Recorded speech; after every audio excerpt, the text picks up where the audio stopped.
Hey, can I get you a drink? I mean, क्या पियेंगे आप? क्यों? तुम वेटर हो? By the way, I'm Saurabh. और आप? देखो, अगर तुम इस दुनिया के अकेले लड़के होते, तब भी मैं तुम पे कोई इंटरेस्ट नहीं दिखाती. तो ये नाम वाम पूछ के टाइम वेस्ट करना बंद करो.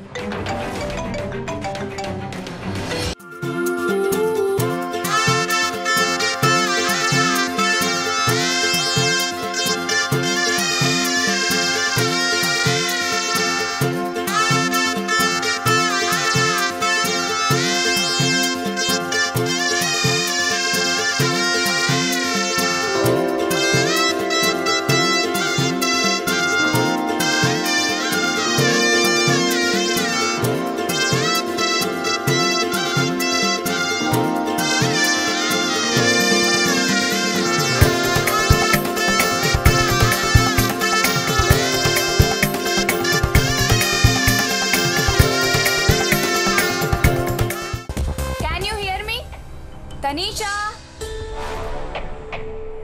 नेटवर्क कैसे चला गया?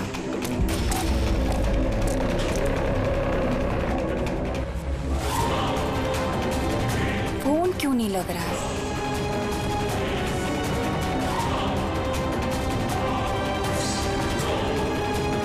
हेलो आयशा, आयशा तुम्हें मेरी आवाज आ रही है?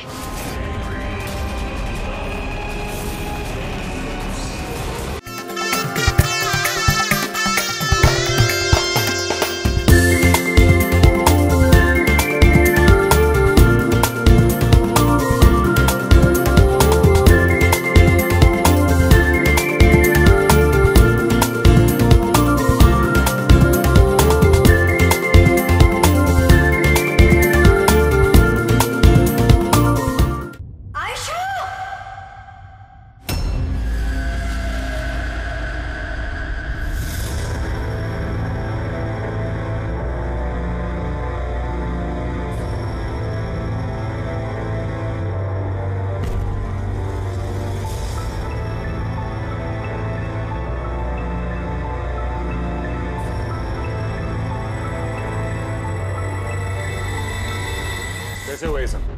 हाँ? पता नहीं सर ये सब कैसे हुआ. एक कॉल अटेंड करने के लिए बाहर गई और जब वापस आई तो ये सब. तुम्हारे अलावा और कौन कौन दोस्त है आयशा के यहाँ पे? सर ये प्रीति और ये विशाल है सर, आयशा का बॉयफ्रेंड. देख के लगता है कि आयशा का किसी के साथ हाथापाई तो नहीं हुई है. ये फोन रिसीव करने के लिए बाहर गई और वहां पहले से खूनी इसका इंतजार कर रहा होगा. मतलब सर ये खूनी ने सब प्लानिंग करके किया? नहीं पंकज, ये प्लान मर्डर तो नहीं लगता, क्योंकि अगर प्लान किया होता तो उसने किसी और हथियार का इस्तेमाल किया होता, ना कि कांच का. मतलब अचानक यहाँ पे कोई गुस्सा हो गया होगा आयशा पे और मार दिया होगा. लगता तो कुछ ऐसे ही है फ्रेडी. आयशा का यहाँ पे किसी के साथ कोई झगड़ा वगैरह हुआ था? कोई कहा सुनी? हाँ? ऐसे चुप रहने से काम नहीं चलेगा. ये सीसीटीवी कैमरा है, फुटेज देखेंगे तो पता चल ही जाएगा. सॉरी सर, सीसीटीवी कैमरे काम नहीं कर रहे हैं. व्हाट? सीसीटीवी काम नहीं कर रहा? इतनी लापरवाही? सर वो कल आखिरी गाने के दौरान धुएं की वजह से शायद टेक्निकल एरर आ गया है. मैं जल्दी ठीक करवा लूंगा. ठीक कराओगे जब तुम्हारा ये क्लब वापस खुलेगा. जब तक ये केस सॉल्व नहीं होता तुम्हारा क्लब बंद. सर मुझे लगता है ये खून सौरभ ने किया है. आमिर बाप की बिगड़ी औलाद है. Hey, can I get you a drink? I mean, क्या पियेंगे आप? क्यों? तुम वेटर हो? By the way, I'm Saurabh. और आप? देखो, अगर तुम इस दुनिया के अकेले लड़के होते, तब भी मैं तुम पे कोई इंटरेस्ट नहीं दिखाती. तो ये नाम वाम पूछ के टाइम वेस्ट करना बंद करो.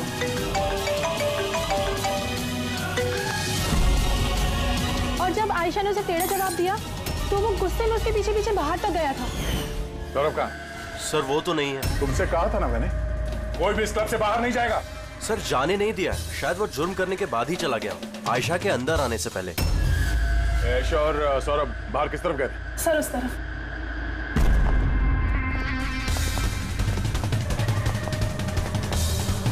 सर खून का निशान. तो यहां से आयशा अंदर गई थी. आगे देखते हैं. सर, ये यहाँ भी खून के धब्बे हैं सर। पंकज, नो नो, इतना सारा खून और ये कांच के टुकड़े। लगता है आयशा पे हमला यहीं हुआ है। Sir,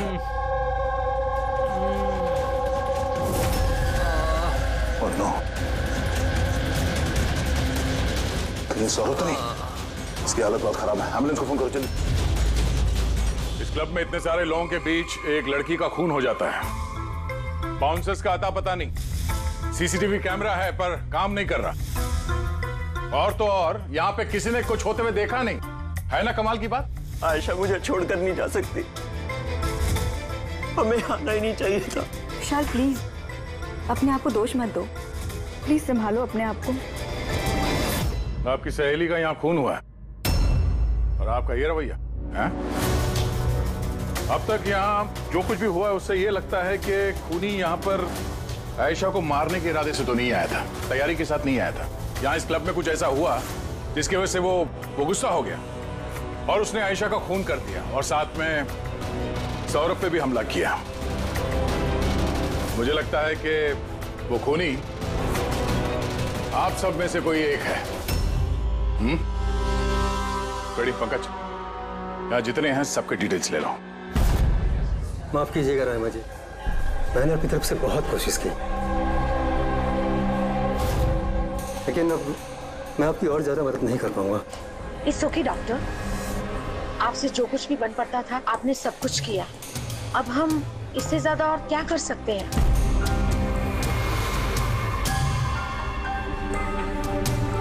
What happened, doctor? आप ठीक है ना? Yeah, I'm fine. अनईजी सा फील हो रहा है। Excuse me. कहाँ जा रहे हैं आप? मैं जरा वॉशरूम होकर आता हूँ। तनिषा, आयशा की मौत से पहले तुम्हारी उसके साथ फोन पर बात हुई है ना? तो क्या उस फोन कॉल के बारे में हमें कुछ डिटेल में बता सकती हो? सर, डिस्को में म्यूजिक लाउड होने की वजह से ना मैं ज्यादा कुछ सुन नहीं पाई। हाँ, पर उसको ये कहते हुए सुना। क्या हो रहा है, बता क्यों नहीं रहे हो? दर्द हो रहा है क्या? डॉक्टर के पास लेके जाओ। ये क्या कर रहे हो तुम?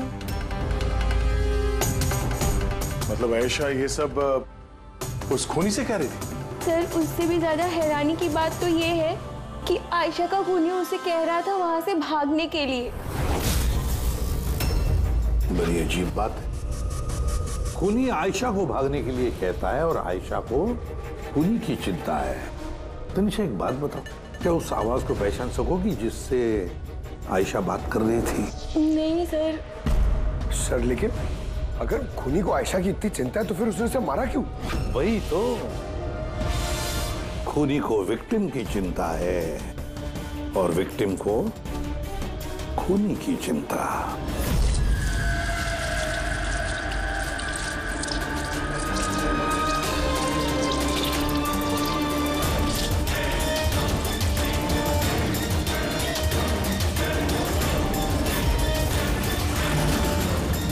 क्या कर रहे तुम?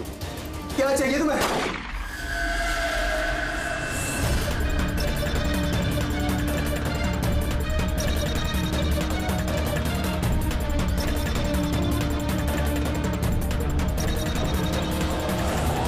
गन?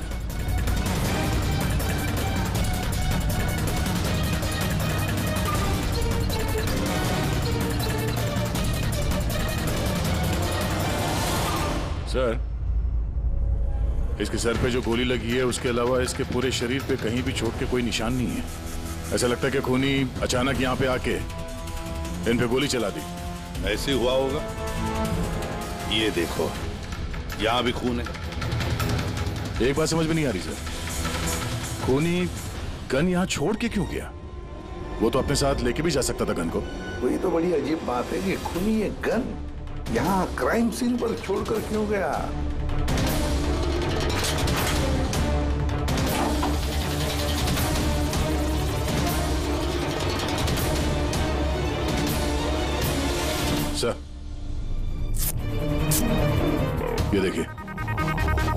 नीचे यहाँ पे ये टेप चिपका हुआ था। वॉश बेसिन के नीचे टेप? लगता है यहाँ टेप से कुछ चिपकाया था जो अभी यहाँ नहीं है। शायद इस केस से रिलेटेड कुछ हो। जरूर देखते हैं। रहमा जी, डॉक्टर यशवंत आपके डॉक्टर थे? जी हाँ। आप लोग यहीं पे बैठे थे इसी टेबल पर? जी हाँ, वो दरअसल मेरी बीमारी के सिलसिले में मुझे यहाँ पर मिलने के लिए आए थे। बहुत ही अच्छे और नेक दिल इंसान थे। आज जब आप उनसे बात कर रही थी तो आपको लगा कि किसी बात को लेकर वो परेशान थे? परेशान तो नहीं, लेकिन हाँ, अचानक उनकी तबीयत खराब हो गई थी मेरे सामने और वो एक्सक्यूज मी बोल के वॉशरूम के लिए चले गए।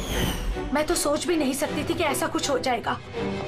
सर, ये कॉफी शॉप के मैनेजर है। यहाँ के भी सीसीटीवी कैमरे काम नहीं कर रहे। सर 2 घंटे पहले तक तो काम कर रहे थे, पर अचानक कोई टेक्निकल प्रॉब्लम हो गई, इसलिए इंजीनियर को बुलाया हमने।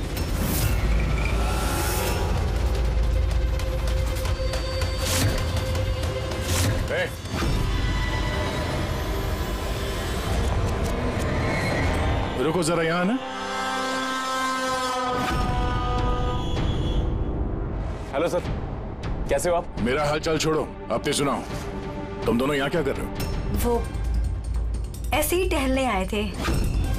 कॉफी शॉप में टहलने आए थे? कल रात तुम्हारी सहेली का खून हो गया। तुम्हारा दूसरा दोस्त रो रो के उसका बुरा हाल है और तुम दोनों यहाँ कॉफी शॉप में टहलने आए। तो यहाँ पर भी एक खून हो गया।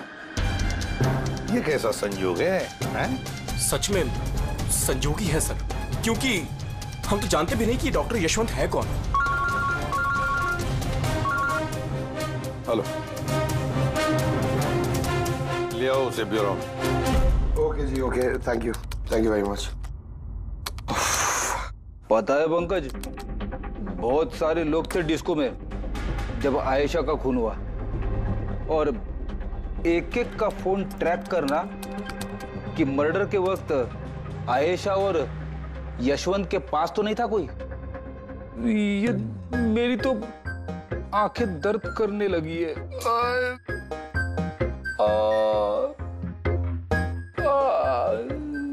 अरे ये साइलेंट को आंख पे लगाना बंद करो फ्रेडी सर।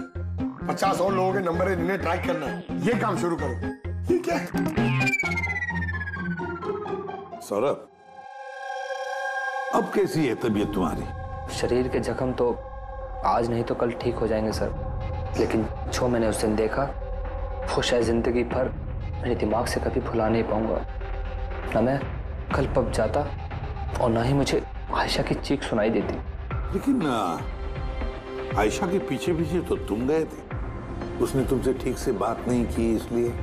ये बात सच है सर कि मैं आयशा के पीछे गया, क्योंकि जब मैंने उसे ड्रिंक ऑफर की तो उसने मना कर दिया सर, और इनफैक्ट उसने मेरी इंसल्ट भी की, तो मुझे बहुत बुरा लगा सर, इसलिए मैं उसके पीछे गया।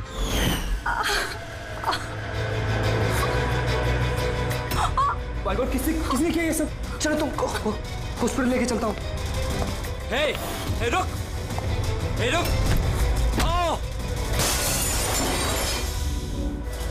और फिर? मुझे अभी भी याद है कि सर, जब मैंने उसकी कलाई पकड़ी तो बिल्कुल भी नॉर्मल नहीं थी। वो आम इंसानों जैसी कलाई थी ही नहीं। मुझे बिल्कुल अजीब सा एहसास हुआ सर।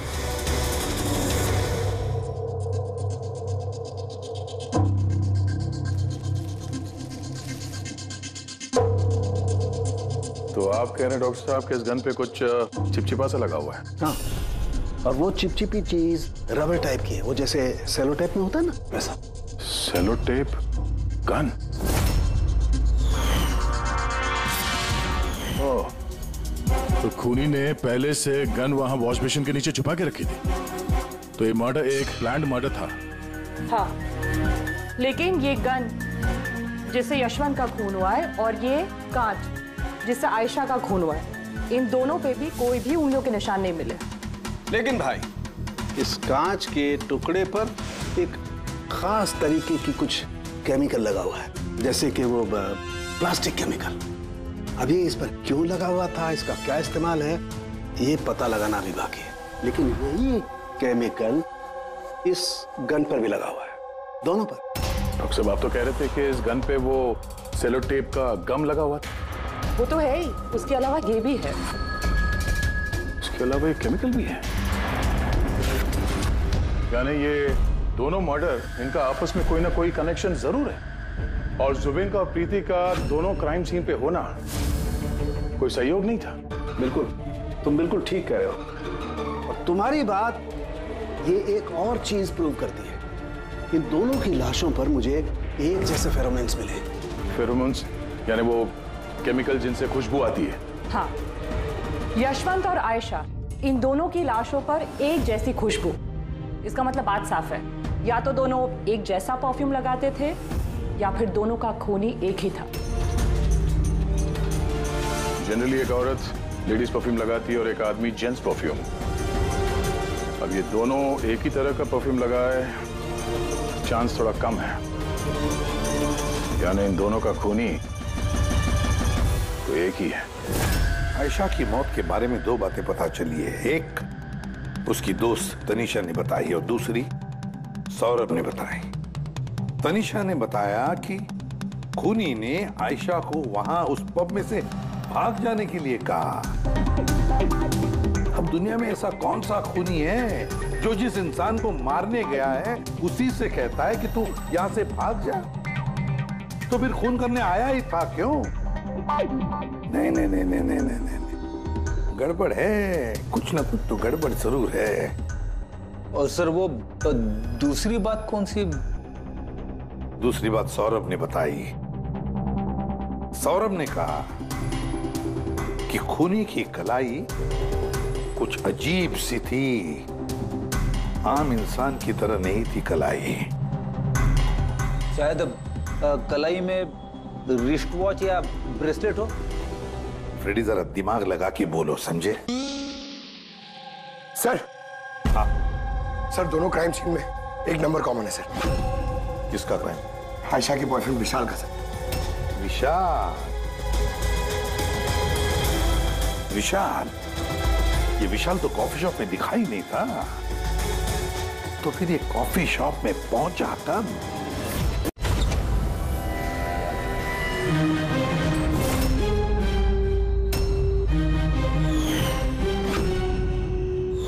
रहमा जी, आप और यहाँ?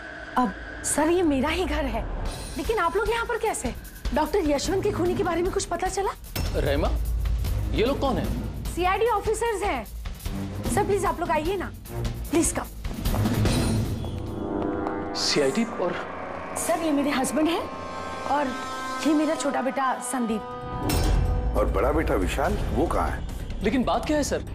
मनन जी, बात यह है कि हमें शक है कि डॉक्टर यशवंत और आयशा के खून में हमें लगता है शायद विशाल का कोई हाथ है। ये आप क्या कह रहे हैं? आरोप साबित नहीं हो पाया, किसी को पकड़ नहीं पाया, तो किसी को भी फंसा देंगे आप?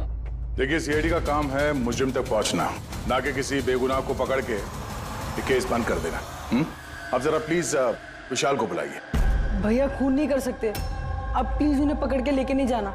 संदीप बेटा, हम तुम्हारे भैया को पकड़ने नहीं आए और ना हम ये कह रहे हैं कि तुम्हारे भैया ने कुछ किया है। हम तो तुम्हारे भैया से कुछ सवाल करने वाले हैं, और क्या। आप लोगों को मुझ पर शक है? एक मिनट विशाल, तुम अंदर जाओ, मैं इन सीआईडी वालों को तुम्हें परेशान नहीं करने दूंगा। देखिए, सीआईडी के काम में दखल देना भी एक जुर्म है, इसलिए प्लीज हमें अपना काम करने दीजिए। विशाल,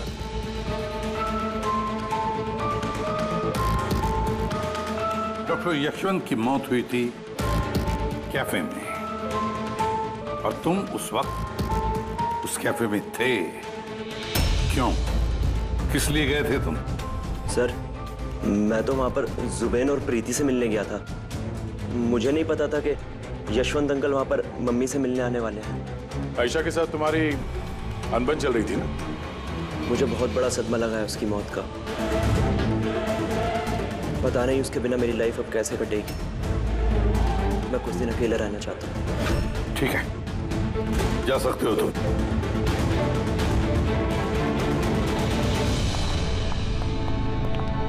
अरे, आप लोग फिर से यहाँ पे भी? कभी कभी अपने घर पे जाते हो कि नहीं? हमेशा विशाल के आसपास ही नजर आते हैं। नहीं सर, ऐसी कोई बात नहीं है।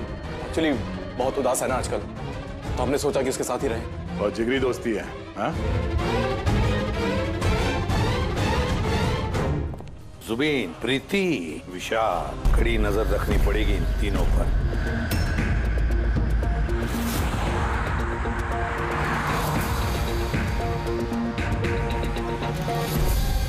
तीनों के घर पे इतने कैमरा फिट किए ना फ्रेडी सर, अगर मक्खी भी मिठाई पे बैठेगी ना तो पता चल जाएगा। वैसे काम वाला, दूध वाला और सब्जी वाला, इनके जरिए खुफिया कैमरा बिठाने का आइडिया बड़ा अच्छा था।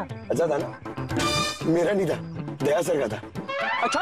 हाँ, और उन्होंने हम दोनों को यहाँ बिठा दिया ताकि हम यहाँ का सीसीटीवी फुटेज भी रिकॉर्ड करें।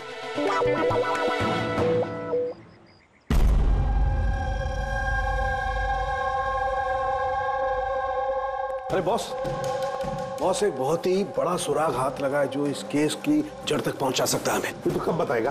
अरे बता रहा हूं ना। तो फिर बताना जल्दी यार। अरे यार सांस तो लेने दो। तुम्हें याद है वो टूटे हुए ग्लास पर और गन पर मुझे वो प्लास्टिक केमिकल मिला था? हाँ सर, क्या है वो केमिकल? वो है ग्राफीन, जो नकली चमड़ी, आर्टिफिशियल स्किन बनाने के काम में आता है। Artificial skin? हाँ। Prosthetic skin? Prosthetic skin? Prosthetic? Daya, याद है सौरभ ने क्या बताया था कि खूनी के हाथ में उसने कुछ अजीब सा देखा था। प्रोस्थेटिक स्किन, प्रोस्थेटिक आर्म, तो ये खून किसी रोबोट के जरिए तो नहीं हो रहे? अच्छा, खूनी का यूं मदद मांगना कैसा तो नहीं कि ये खून अनइंटेंशनली हो रहे हैं बिना चाहे? नहीं दया, बिना चाहे खून कैसे हो सकता है? रही बात इस रोबोटिक आर्म की, ये रोबोटिक आर्म तो किसी के इशारे पर ही चलेगी ना। क्या सारुखे, ऐसा कोई आदमी है जो इस रोबोटिक्स में प्रोस्थेटिक आर्म बोल, रोबोटिक आर्म बोल, पूरे रोबोट के बारे में अच्छी तरह से जानकारी रखता है? हाँ है ना, डॉक्टर जैस्मीन। मिलते हैं इस डॉक्टर जैस्मीन से।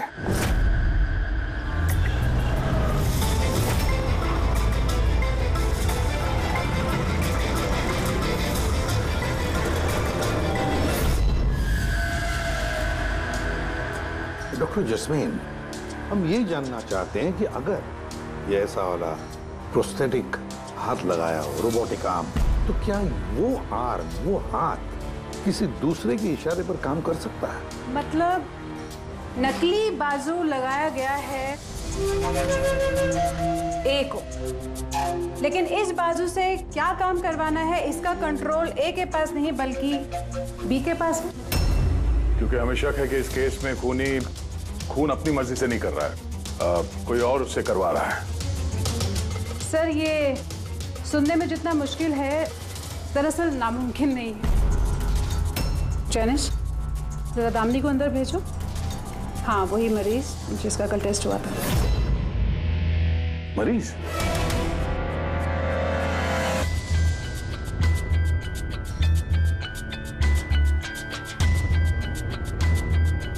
सर, दामिनी ने अपना दाहिना हाथ फैक्ट्री में काम करते हुए गंवा दिया था। हाँ सर, मशीन में आ गया था मेरा हाथ, इसलिए हमने इसे ये लू काम लगाया है जिसका कंट्रोल इंसानी दिमाग के पास ही है। एक नकली बाजू इंसानी दिमाग के जरिए काम कर रहा है, मगर कैसे? सर, साइंस ने बहुत तरक्की कर ली है। ये योला यानी लूक आर्म अपने आप में एक नया और पहला आविष्कार है।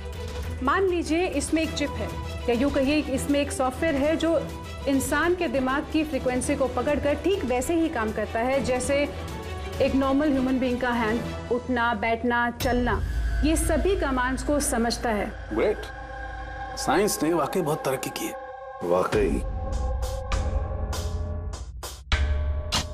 Robotic arm.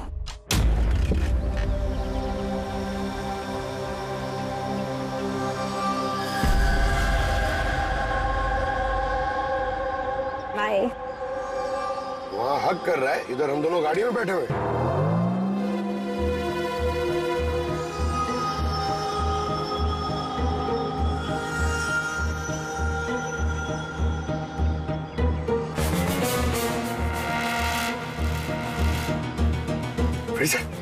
ये विशाल तो प्रीति के घर जा रहा है।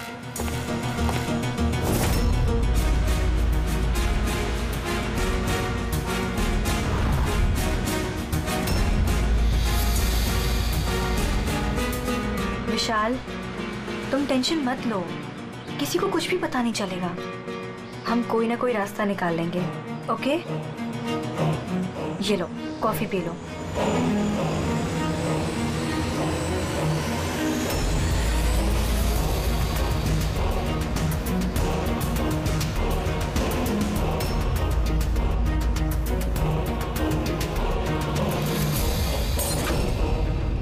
विशाल, Preeti, are you okay? Preeti भाग, प्रीति भाग, भाग।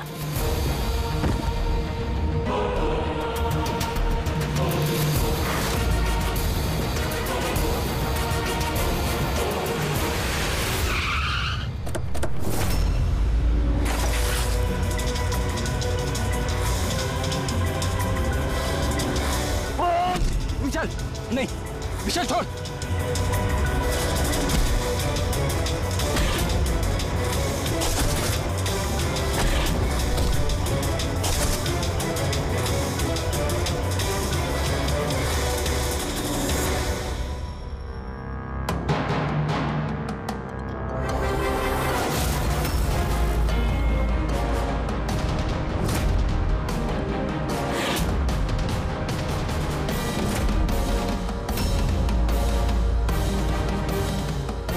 मैं मानता हूँ आयशा और डॉक्टर यशवंत का खून मेरे ही हाथ से हुआ था। तुम यहाँ क्या कर रहे हो? क्या हुआ? क्या हो रहा है ये? मुझे नहीं पता क्या हो रहा है मेरे हाथ को। कुछ प्रॉब्लम? क्या हो रहा है बता क्यों नहीं रहे हो? डॉक्टर के पास लेके जाओ। ये क्या कर रहे हो? ये क्या कर रहे हो? आयशा भागो यहाँ से, भागो! मैं बोलता हूँ ना भागो! आयशा!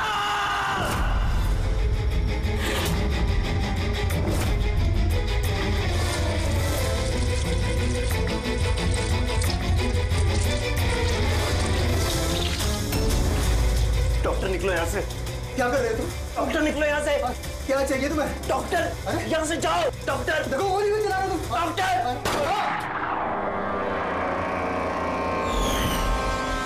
मैं क्या करूं सर, मेरे हाथ पर कोई कंट्रोल नहीं। क्या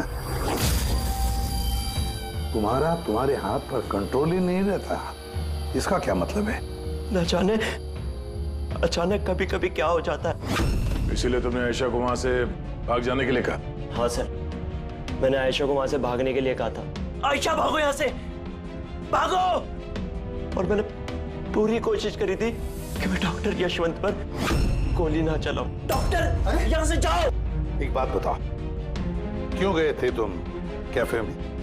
मैं वहां पर डॉक्टर यशवंत से अपना हाथ फिक्स कराने गया था और जुबीन, प्रीति मेरी मदद कर रहे थे क्योंकि मैं अपने घर पर नहीं बता सकता था कि आयशा का मेरे हाथों से खून हुआ। मैं जानता हूं सर, मेरी बात पर यकीन करना बहुत मुश्किल है, लेकिन सच यही है, खून मैंने नहीं बल्कि मेरे हाथ ने किया है। डॉक्टर जस्मीन, ये विशाल जो कह रहा है क्या ये सच है? मेरा मतलब है, क्या ये मुमकिन है कि एक रोबोटिक आर्म अपना ही दिमाग डेवलप करता है और फिर उसी दिमाग को लगा के कुछ भी कर सकता है? चांसेस कम है सर, मगर हाँ, अगर हाथ के अंदर लगे सॉफ्टवेयर को कोई हैक कर ले तो ऐसा हो सकता है। क्या? प्रोस्थेटिक हाथ में लगा हुआ सॉफ्टवेयर हैक किया जा सकता है? हाँ दे, हैक हो सकता है, पॉसिबल है। जब हैकर इस नकली हाथ की चिप हैक कर लेता है तो ये नकली हाथ उस आदमी के दिमाग से नहीं चलता जिसके शरीर में ये लगा है, बल्कि ये नकली हाथ चलता है हैकर के दिमाग से। मतलब किसी ने विशाल के इस रोबोटिक आर्म के सॉफ्टवेयर को हैक किया और फिर उससे खून करवाया। सर, इससे अच्छा तो मैं एक बाजू के सहारे ही अपनी जिंदगी काट लूं, जो हाथ दूसरों की जान का दुश्मन बन जाए। ऐसा हाथ मुझे नहीं चाहिए सर। विशाल, एक बात बताओ, जब तुम्हारा ये हाथ तुमसे कहता है कि वो किसी को मारना चाहता है, तब तुम क्या सोचते हो? क्या होता है तुम्हारे दिमाग में? कैसी अवस्था होती है तुम्हारी? सर 2-3 मिनट लगते हैं। मैं पूरी कोशिश करता हूं अपने हाथ को काबू में करने की, लेकिन 2 मिनट के बाद जीत मेरे हाथ की होती है सर।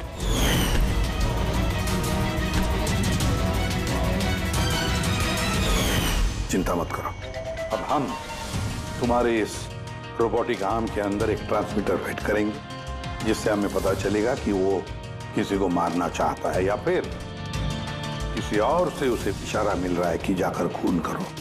ये भी हमें पता चल जाएगा।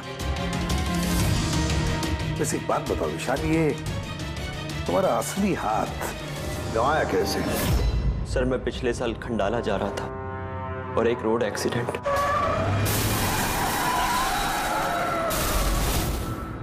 बस। जिंदगी में हमें कई बार इम्तिहान देना पड़ता है। सर मेरे इम्तिहान तो खत्म होने का नाम ही नहीं ले रहे हैं। जब नकली हाथ के साथ जिंदगी जीने की आदत डाली तो उसी नकली हाथ ने मेरी जिंदगी बर्बाद कर दी। विशाल, तुमसे वादा करता हूं कि ना तुम्हें एक हाथ के साथ जिंदगी गुजारनी पड़ेगी और ना ही वो असली मुजरिम आजाद घूम पाएगा।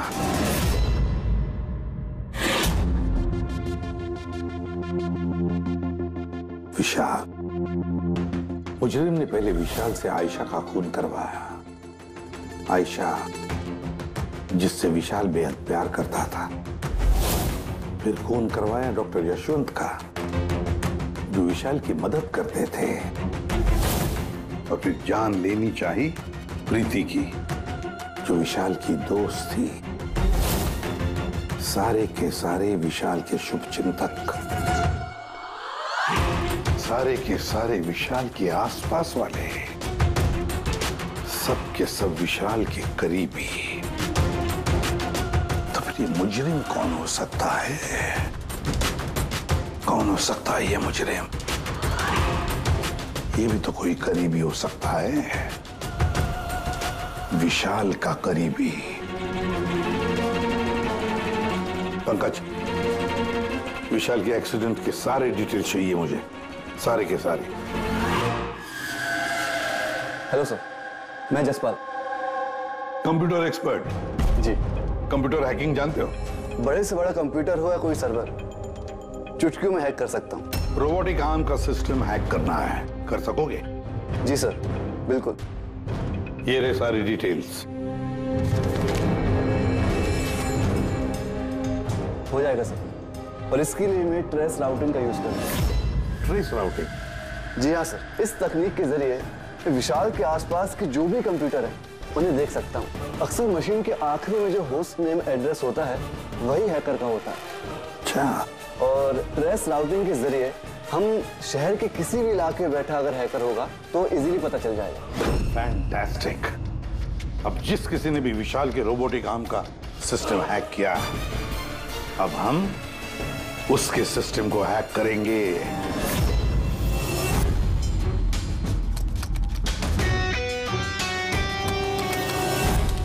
ये देखिए सर, इस वक्त विशाल के आसपास ये सारे कंप्यूटर चालू हैं और इन्हीं में से एक कंप्यूटर है उस हैकर का।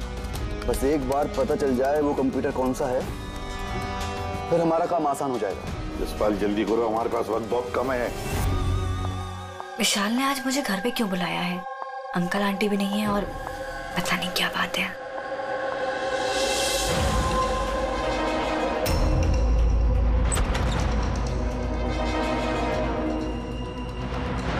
विशाल, विशाल। प्रीति, यार तुम जानते हो तुम्हें मुझसे खतरा है, उसके बाद भी तुम यहाँ पे दोबारा आ गई। विशाल, तुमने तो मुझे फोन करके यहाँ बुलाया। मैंने? हाँ। मैंने कब बुलाया? तुमने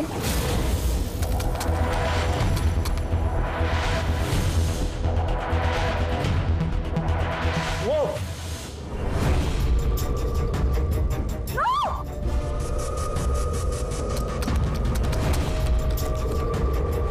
भागो यहाँ से। विशाल, विशाल प्लीज भागो यहाँ से। Vishal please, Vishal, Vishal please.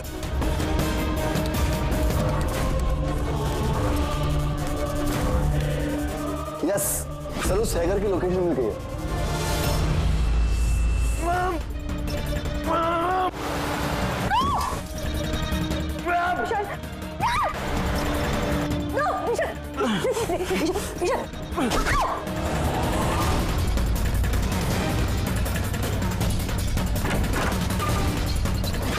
Sir आप यहाँ पे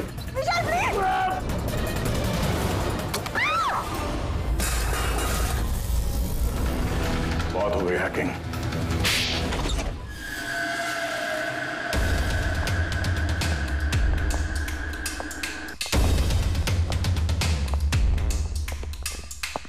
फिर आ गए आप लोग।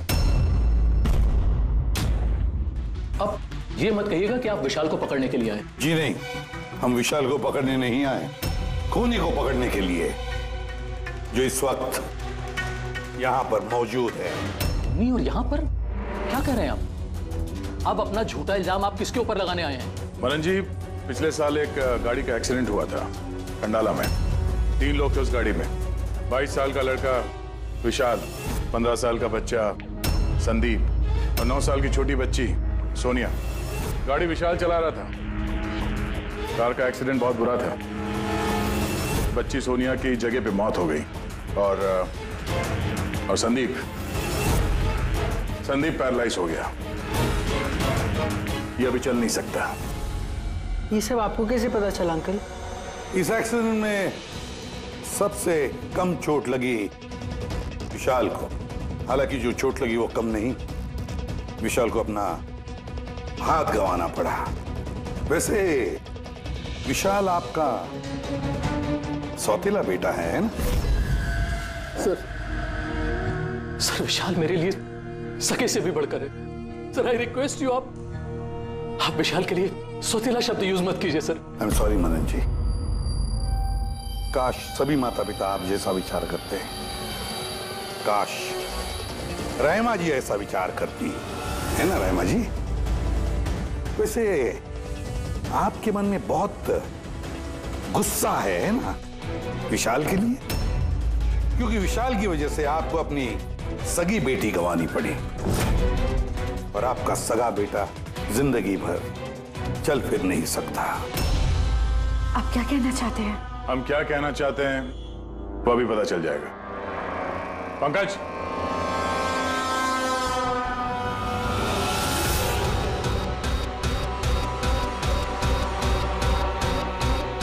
सॉरी आंटी,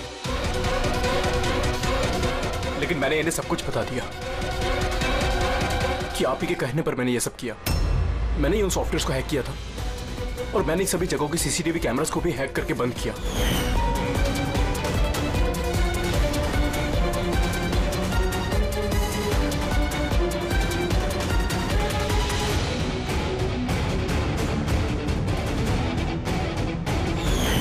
विशाल से बदला लेने के लिए पहले उसकी गर्लफ्रेंड को मारा, उसके बाद उस डॉक्टर को जो विशाल की मदद कर सकता था, उसके बाद प्रीति पर हमला। ये सब करने के लिए मुझे आंटी ने ढेर सारे पैसे दिए थे। सुबीन, तुम इतना गिर जाओगे मैंने कभी नहीं सोचा था। चलिए, सच्चाई अब आप सबके सामने आ ही गई है, तो मैं आप सबको यह भी बता दूं कि मैं तुम्हें मारने के बाद खुद मनन को भी मारने वाली थी, क्योंकि जिस तरह से मेरे अपनों ने चोट खाई है, मैं भी चाहती थी कि विशाल भी उसी दर्द से गुजरे, उसे भी उतनी ही तकलीफ हो। वो एक्सीडेंट था, एक गलती। गलती? तुम्हारी एक गलती की वजह से मेरी पूरी जिंदगी में अंधेरा छा गया। तुमने लापरवाही से गाड़ी चलाई और सजा किसको मिली? मुझे और मेरे बच्चों को। मम्मी, मैंने हमेशा तुम्हें मां नहीं भगवान समझा। अगर ये सब करके तुम्हें सुकून मिल रहा था तो मुझसे एक बार कहा तो होता, मैं अपनी जान दे देता। मुझे तुम्हारी जान नहीं चाहिए थी, मैं तो तुम्हें जीते जी दुख भरी जिंदगी देना चाहती थी। और आप सब मुझे दोष नहीं दे सकते, क्योंकि मैंने जो कुछ भी किया वो मैंने ममता के लिए किया। रहमा जी, मां इतना हल्का शब्द नहीं जो किसी औरत को मुजरिम बना दे। अरे माँ तो वो होती है जो सिर्फ अपने ही नहीं दूसरों के बच्चों को ममता, प्यार और स्नेह से देखती है।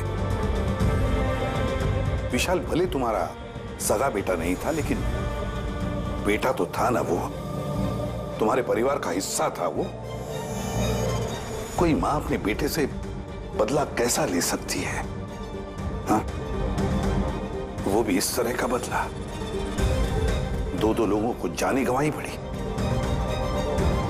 नहीं रायमा जी, बहुत गलत किया तुमने, बहुत गलत। कानून तुम्हें कभी माफ नहीं करेगा, कभी माफ नहीं करेगा। कड़ी से कड़ी सजा होगी तुम्हें।